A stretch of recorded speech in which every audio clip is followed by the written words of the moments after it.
Hi everyone, मैं हूं प्रगति और स्वागत करती हूं आप सभी का अपने यूट्यूब चैनल बैंकिंग विद प्रगति पर। इस सेशन में हम करंट अफेयर्स को हैंड रिटन नोट्स के थ्रू पढ़ेंगे। यहाँ मैं आपको करंट अफेयर्स को बहुत ही इजी एंड डिटेल्ड वे में एक्सप्लेन करने वाली हूँ। तो आइए आज हम पढ़ते हैं 25 अप्रैल 2024 का कंप्लीट करंट अफेयर्स। तो इसमें हमारा फर्स्ट न्यूज है करंट बैंकिंग अवेयरनेस। तो इसमें है पेयू, ठीक है। पेयू को आरबीआई ने अप्रूवल दे दिया है कि you can work as a payment aggregator, ठीक है। फ्रॉम नाउ ऑन पेयू भी एक पेमेंट एग्रीगेटर की तरह काम कर सकता है। पेमेंट एग्रीगेटर का लाइसेंस इनको मिल चुका है। इसका बेसिकली पेमेंट एग्रीगेटर का क्या मतलब है कि ये जो बैंक्स हैं एंड जो मर्चेंट्स हैं उनके बीच में एज एन इंटरमीडियरी की तरह काम कर सकता है। कौन से एक्ट के थ्रू इनको ये लाइसेंस रिसीव हुआ है? लाइसेंस जो दिया गया है इनको which is under payment settlements act 2007, ठीक है। पेयू की बात करें 2002 में बनाता ये। इसका हेडक्वार्टर है होपडॉर्प, नीदरलैंड्स। इसके एमडी एंड सीईओ हैं अनिर्बान मुखर्जी। अगला बैंकिंग न्यूज है हमारा भारत पे। भारत पे ने बनाया है एक भारत पे वन, ठीक है। भारत पे वन ये क्या है? All in one payment device set, ठीक है। ऑल इन वन पेमेंट इन्होंने बनाया है। बेसिकली ये क्या करेगा, जो पीओएस होता है ना, जो पॉइंट ऑफ सेल मशीन होती है, उसको क्यूआर कोड को एंड स्पीकर को, ठीक है, तीनों को एक ही डिवाइस में ये सेट कर देगा। बाकी टू रीडिफाइन डिजिटल ट्रांजेक्शंस को रीडिफाइन करने के लिए इन्होंने ये डिवाइस बनाया है। इसमें क्या होगा, कंपनी का प्लान ये है कि हम फर्स्ट फेज में, पहले फेज में हम अप्रोक्स 100 सिटीज में इसको लॉन्च करेंगे, ठीक है। उसके बाद आने वाले 6 महीनों में, नेक्स्ट जो 6 महीने आएंगे उसमें हम इसको 450 से ज्यादा सिटीज में भी इसको कवर करेंगे। भारत पे का बना था ये 2018 में। इसका हेडक्वार्टर है न्यू दिल्ली में। इसके सीईओ है नलिन नेगी। अगला न्यूज है हमारा रेजर पे एंड एयरटेल पेमेंट बैंक, ठीक है। रेजर पे ने एयरटेल पेमेंट बैंक के साथ में टाई अप किया है। उन्होंने लॉन्च किया है यूपीआई स्विच लॉन्च किया है टू रिवॉल्यूशनाइज डिजिटल पेमेंट्स को बढ़ावा देने के लिए इन्होंने इसको लॉन्च किया है।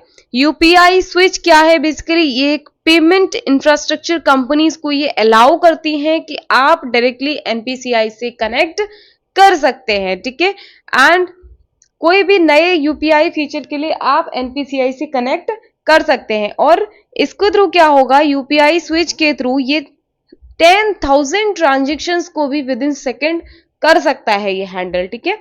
रेजर पे कब बना था? 2014 में बना था। इसका हेडक्वार्टर है बैंगलोर में एंड इसके सीईओ है हर्षिल माथुर। एयरटेल पेमेंट बैंक की बात करें तो ये बना था 2016 में एंड इसका हेडक्वार्टर है न्यू दिल्ली में। इसके एमडी एंड सीईओ है अनुब्रता विश्वास। अगला हम पढ़ते हैं इंडेक्स एंड रिपोर्ट्स। तो रिपोर्ट का नाम है ग्लोबल स्पेंडिंग, ठीक है। मिलिट्री पे खर्चा करने की बात हो रही है कि 2023 में कौन से कंट्री ने मिलिट्री पर कितना खर्चा किया था, ठीक है। किसने रिपोर्ट पब्लिश की है? ये Stockholm International Peace Research Institute, ठीक है। इसका शॉर्ट में नाम क्या है? सिप्री। इन्होंने की रिपोर्ट पब्लिश की है। इनके हिसाब से India 4th largest military Spender है और इंडिया ने जो मिलिट्री पे खर्चा किया है वो कितना है? 83.6 बिलियन डॉलर्स, ठीक है। टॉप 5 कंपनीज कौन सी हैं? कौन सी टॉप 5 कंट्रीज हैं जिन्होंने मिलिट्री पे स्पेंड किया है? तो फर्स्ट नंबर पे हमारा यूएस है। यूएस ने स्पेंड किया है 916 बिलियन डॉलर्स, जो कि हाईएस्ट है, ठीक है। सेकंड नंबर पे चाइना है 296 बिलियन डॉलर्स। थर्ड पे रशिया है 109 बिलियन डॉलर्स। फोर्थ नंबर पे इंडिया है 83.6 billion dollars and last number है सऊदी अरेबिया, फिफ्थ नंबर है ये, ठीक है। सऊदी अरेबिया ने कितना किया है? 75.8 बिलियन डॉलर्स। अगला हम पढ़ते हैं नेशनल अफेयर्स। तो यहां बात हो रही है इंडिया के फार्माक्यूटिकल एक्सपोर्ट की, ठीक है। इंडिया ने फार्मा सेक्टर में कितना एक्सपोर्ट किया है, ठीक है। 27.9 बिलियन डॉलर्स। कितना किया है? 27.9 बिलियन डॉलर्स 2023-24, यानी कि जो अभी फिस्कल ईयर निकल के गया है उसमें इन्होंने ये खर्चा किया है, इतना एक्सपोर्ट इन्होंने किया है। ये जो 27.9 बिलियन डॉलर्स है ये 9.6% ज्यादा है पहले से, ठीक है। पहले कितना किया था इन्होंने एक्सपोर्ट? 25.9 बिलियन डॉलर्स 2022-23 में इन्होंने इतना एक्सपोर्ट किया था। बाकी हम बात करें टॉप 3 डेस्टिनेशन कंट्रीज कौन से हैं, यानी कि कौन से 3 कंट्रीज हैं जहां हमने सबसे ज्यादा फार्मा सेक्टर में एक्सपोर्ट किया है। तो अमेरिका है, ब्रिटेन है एंड नीदरलैंड है। 2023-24 की अगर हम बात करें तो अमेरिका जो है, इंडिया का जो टोटल फार्मास्यूटिकल एक्सपोर्ट होता है ना, इंडिया जो टोटल जितना भी फार्मा सेक्टर में एक्सपोर्ट करता है उसका 31% से ज्यादा वो खाली अमेरिका को ही एक्सपोर्ट करता है, ठीक है। अगला हम पढ़ते हैं कौन कौन से अपॉइंटमेंट्स हुए हैं। तो यहां बात हो रही है अमिताभ सिंह चौधरी, ये बने हैं MD and CEO of Axis Bank. Axis Bank के managing director and chief executive officer बने हैं अमिताभ सिंह चौधरी। एक्सिस बैंक बना था 1993 में, हेडक्वार्टर मुंबई में है एंड इसके चेयरमैन है राकेश मखीजा एंड इसकी टैगलाइन है बढ़ती का नाम जिंदगी। अगला अपॉइंटमेंट है हमारा हरदयाल प्रसाद। हरदयाल प्रसाद बने हैं एमडी एंड सीईओ ऑफ श्रेय इंफ्रास्ट्रक्चर फाइनेंस लिमिटेड, ठीक है। ये एक इंडिया की one of the leading NBFC में से एक है, ठीक है। एक नॉन बैंकिंग फाइनेंशियल इंस्टीट्यूशंस में से एक है। एनबीएफसीज क्या होती हैं? ये एक्चुअल में बैंक नहीं होती हैं पर ये बैंक की तरह ही काम करती हैं। अगला अपॉइंटमेंट है हमारा गीता सबरवाल। गीता सबरवाल जो है वो एज अ कोऑर्डिनेटर बनी है United Nations resident coordinator in the Republic of Indonesia, ठीक है। इंडोनेशिया में ये एज अ रेजिडेंट कोऑर्डिनेटर बनी है और ये किसको रिप्लेस कर रही है? वैलेरी जूलियंड। फ्रांस की जो वैलेरी जूलियंड है उनको ये रिप्लेस करेंगे। अगला न्यूज है हमारा ग्लोबल समिट्स एंड कॉन्फ्रेंसेस। तो कौन सी समिट हुई है? जिसका नाम है international conference on disaster resilient infra, ठीक है। कौन सा एडिशन है? 6th एडिशन है, न्यू दिल्ली में हो रही है। इसको ऑर्गेनाइज कर रहा है CDRI। CDRI का फुल फॉर्म है coalition for disaster resilient infrastructure. इसका थीम है investing today for a more resilient tomorrow, ठीक है। आज ही इन्वेस्ट करिए for a more resilient tomorrow. अब हम पढ़ते हैं इंपॉर्टेंट डेट्स एंड इवेंट्स। तो यहां बात हो रही है 31st नेशनल पंचायती राज डे, ठीक है। 31वां नेशनल पंचायती राज डे कब मनाया जा रहा है? ये 24 अप्रैल को मनाया गया। ये मनाया गया तो to commemorate the establishment of Panchayati Raj system in India. जब इंडिया में पंचायती राज सिस्टम बना था उसको याद करने के लिए ये मनाया जाता है। पंचायत बेसिकली इलेक्टेड काउंसिल्स होती थी पहले।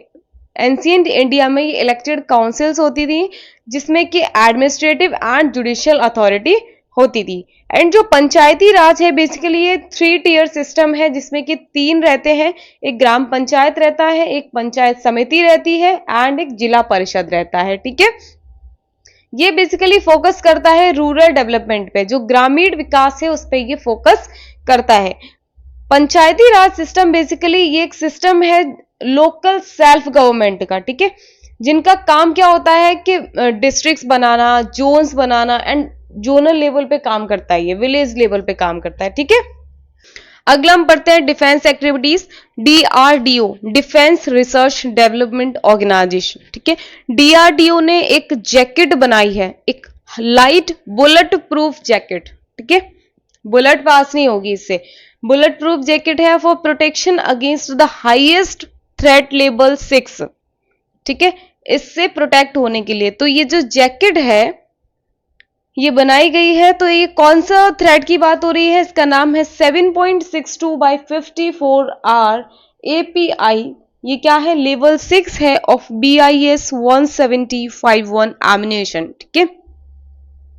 तो DRDO की कौन से डिपार्टमेंट ने इस जैकेट को बनाया है? Defence materials and stores research and development establishment, ठीक है। इसका शॉर्ट में नाम क्या है? DMSR DE। तो इस जैकेट को कहां पे टेस्ट किया गया? At terminal ballistics research laboratory Chandigarh. ठीक है, याद रखना इस जो जैकेट बनी है इसको कहां पे टेस्ट किया गया है? चंडीगढ़ में किया गया है। DRDO की अगर हम बात करें 1958 में ये बना था। इसका हेडक्वार्टर न्यू दिल्ली में है एंड इसके चेयरमैन है समीर वी कामत। अगला न्यूज हम पढ़ते हैं अवार्ड्स एंड ओनर्स। तो यहां बात हो रही है लता दीनानाथ मंगेशकर अवार्ड की। ठीक है, लता दीनानाथ मंगेशकर अवार्ड की बात हो रही है और ये दिया गया है एक्टर रणदीप हुड्डा। रणदीप हुड्डा को मिला है। इनकी मूवी है स्वतंत्र वीर सावरकर। इस मूवी के लिए इनको ये अवार्ड दिया गया है। बाकी अमिताभ बच्चन जी को भी ये सेम अवार्ड रिसीव हुआ था। तो ये जो अवार्ड है ये हर साल दिया जाता है, उन लोगों को दिया जाता है जिन्होंने नेशन के लिए, सोसाइटी के लिए कुछ अलग हटके किया होता है। ठीक है, एंड फर्स्ट टाइम जो लता दीनानाथ मंगेशकर अवार्ड है वो प्राइम मिनिस्टर नरेंद्र मोदी जी को दिया गया था। उसके बाद आशा भोसले को दिया गया था इन 2023 एंड इस बार मिला है एक्टर रणदीप हुड्डा को। अगला न्यूज है हमारा साइंस एंड टेक्नोलॉजी। नासा ने अपना एक मिशन को कंफर्म किया है, dragon fly rotor craft mission. ये कहां के लिए है? टाइटन, सैटर्न का जो सबसे बड़ा मून है वहां पर ये मिशन कर रहे हैं। ठीक है, ड्रैगन फ्लाई बेसिकली एक प्लान्ड नासा का ये मिशन है। इसमें ये लोग एक रोबोटिक रोटर क्राफ्ट को टाइटन के सरफेस पे भेजेंगे। टाइटन क्या है? ये सैटर्न का, जो सैटर्न प्लैनेट है उसका सबसे बड़ा मून है। ठीक है, ये प्लान किया गया है कि इसको हम 2028 तक लॉन्च कर देंगे और ये 2034 में आ जाएगा। ठीक है, ये जो स्पेसक्राफ्ट रहेगा इसमें 8 ब्लेडेड ड्रोन जैसा एक क्राफ्ट रहेगा जिसका नाम होगा क्वाड कॉप्टर। ठीक है, जो कि सरफेस के अराउंड शॉर्ट फ्लाइट्स करेगा। एंड जो टाइटन का जो एटमॉस्फेयर है ना, जो टाइटन का एटमॉस्फेयर है वो अर्थ की तरह ही है, जहां पे लाइफ जो रहेगी, बताते हैं कि यहाँ पे जो लाइफ है वो 3.5 बिलियन ईयर्स पुरानी है। यहाँ की जो टोटल लाइफ साइकिल कॉस्ट आएगी वो आएगी $3.35 बिलियन। देखिए हमने पढ़ लिया था कि ये जो मिशन है ये जुलाई 2028 में लॉन्च हो जाएगा एंड जो रोटर क्राफ्ट है वो टाइटन पे पहुंच जाएगा 2034 में। नासा की बात करें, नासा बना था 29 जुलाई 1958 में। हेडक्वार्टर है वॉशिंगटन DC में एंड इसके एडमिनिस्ट्रेटर है बिल नेल्सन। अगला न्यूज है हमारा एक्स्ट्रा हाइलाइट्स। सुधीर कक्कड़ ये इंडियन साइकोलॉजी के फादर हैं। इनको फादर ऑफ इंडियन साइकोलॉजी कहा जाता है एंड ये एक राइटर एंड कल्चरल क्रिटिक हैं। इनकी डेथ हो गई है 85 की एज पे। कहां पे ये बॉर्न हुए थे? 1938 में ये पैदा हुए थे नैनीताल उत्तराखंड में। ठीक है, ये उत्तराखंड से बिलोंग करते हैं। अगला न्यूज है हमारा 34th शैंग क्लैंग फेस्टिवल। शैंग किहलैंग फेस्टिवल कहां पे मनाया गया? ये वाही अजेर मेघालय में। ठीक है, ये बेसिकली एक प्लेटफॉर्म है फॉर द खासी कम्युनिटी। जो मेघालय की खासी कम्युनिटी है वो लोग मनाते हैं, वो लोग साथ में आते हैं और अपना जो भी अपनी कल्चरल हेरिटेज है उसको सेलिब्रेट करते हैं। तो गाइज आज के लिए बस इतना ही, यहीं हम सेशन को खत्म करते हैं। Thank you guys for attending the session. अगर आपको सेशन अच्छा लगा हो तो वीडियो को लाइक करें एंड मेरे चैनल को सब्सक्राइब करें। ऑल्सो बेल आइकन को प्रेस करें जिससे कि आने वाले क्लासेस की अपडेट्स आपसे मिस ना हो।